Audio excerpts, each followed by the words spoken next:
खऱ्या अर्थानं माणसाच्या जीवनामध्ये त्याग असला पाहिजे बरं का बाबा. त्यागाशिवाय माणूस मोठा होत नाही. एक रामायणातला प्रसंग मी आपल्याला सांगून जाईल. त्याग माणसाला किती मोठा करतो पहा.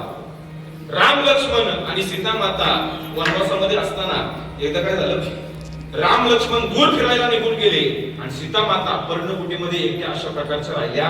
आणि सीता मातेला एवढ्यामध्ये तहान लागली. तहान म्हणजे तृषा निर्माण झाली. म्हणजे जंगलामध्ये काही पाणी नव्हतं असा काही भाग नव्हता, कारण जंगल आहे, त्या ठिकाणी पाण्याचे झरे वाहत आहेत, पाट वाहत आहेत. परंतु जंगल असल्या कारणाने मोठमोठे प्राणी, मोठमोठे पक्षी त्यांचाही त्या ठिकाणी वावर होत होता. सीतामाईला झोपडीच्या बाहेर जायला भीती वाटत होती.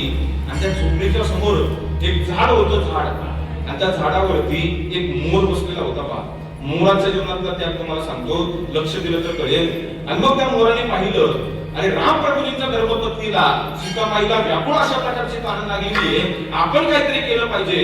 आणि मग त्या ठिकाणी मोराच्या डोक्यामध्ये युक्ती आली की आपण काय करू, आपण सीता मातेच्या समोर जाऊन आपण आपला पिसारा फुलवू, म्हणजे सीता माता त्यांची तहान बुखारपून त्या ठिकाणी आनंद व्यक्त करतील. अशा प्रकारचं नाटक त्या ठिकाणी मोराने केलं. मोर झाडावरनं खाली उतरला, सीता मातेच्या समोर आला आणि सीता मातेच्या समोर येऊन मोराने आपला पिसारा फुलवला बाबा. आणि मोराने आपला पिसारा फुलवल्याच्या नंतर मला सबंध भारत देशामध्ये असा एकही माणूस दिसणार नाही की त्याच्या चेहऱ्यावरती आनंद निर्माण झाला नसेल. आणि ज्याच्या चेहऱ्यावरती आनंद निर्माण होत नसेल ना, नक्की समजायचं हे पाकिस्तानातले. अरे मोराने आपला पिसारा फुलवल्याच्या नंतर प्रत्येक व्यक्तीच्या चेहऱ्यावरती आनंद निर्माण होतो. तो फुलवलेला पिसारा त्या ठिकाणी सीतामातेने पाहिला आणि सीतामाता बेधुंद होऊन सीतामातेने नाचायला सुरुवात केली. आणि मग सीतामातेच्या लक्षात आलं आणि मोर म्हणला, अरे शेजारीच एक तलाव आहे, आपण काय करू, आपण नाचत नाचत सीतामातेला गळ्याच्या काठावरती घेऊन जाऊ. मग मोर आपला एक पिसारा खाली टाकायचा, 10 पावलं जाऊन नाचायला सुरुवात करायचा.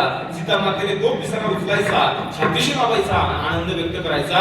पुन्हा मोर दुसरा पिसारा खाली टाकायचा, परत 10 पावलं जाऊन नाचायला सुरुवात करायचा. असं करता करता तो मोर सीता मातेला गळ्याच्या काठावरती घेऊन आला बाबा. आणि आता फक्त एकच पिसारा त्या मोराच्या अंगावरती राहिला होता. तो सुद्धा पडण्याची वाट सीता माता पाहत होत्या. आणि शेवटचा सुद्धा पिसारा त्या ठिकाणी मोराने खाली टाकला आणि सीता मातेने तो पिसारा उचलला, छातीशी लावला, आनंद व्यक्त केला.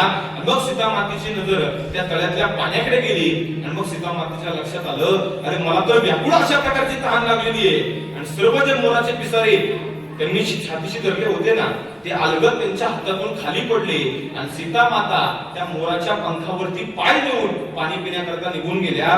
हे ज्यावेळेस त्या मोराने पाहिलं, मोराला इतकं दुःख झालं बाबा, मोराला इतकं दुःख झालं. मोर त्या ठिकाणी ढळढसा रडायला मोराने सुरुवात केली. मोर मनातल्या मनात म्हणतोय, अरे मी माझ्या अस्तित्वाचा त्याग करून सीता मातेला आनंद देण्याचा प्रयत्न केला, परंतु सीता मातेने माझ्या पंखावरती पाय देऊन सीता माता पाणी पिण्याकरता निघून गेल्या.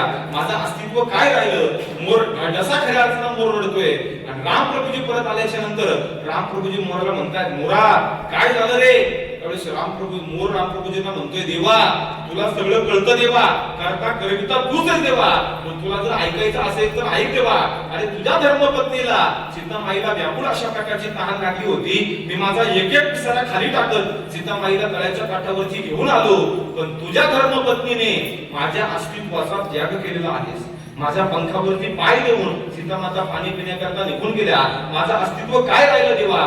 मोर रडून रामप्रभूजींना सांगतोय. आणि रामप्रभूजी मोराला म्हणतायत, अरे तू दुसऱ्याला आनंद देण्याकरता तू स्वतःच्या अस्तित्वाचा त्याग केलेला आहेस. म्हणजे कोणाचं तरी दुःख कोणाला तरी आनंद देऊ शकतं. या उदाहरणात आपल्याला स्पष्टपणे पाहावं लागेल. रामप्रभूजी मोराला म्हणतायत, अरे तू दुसऱ्याला आनंद देण्याकरता तू स्वतःच्या अस्तित्वाचा त्याग केलेला आहेस. काळजी करू नको मोरा, माझा राम अवतार संपू दे, कृष्ण अवतार येऊ दे, हाच पठ्या तुला पडलेला पिसारा डोक्यावरती घेईल. हा मोराच्या जीवनातला त्याग आहे.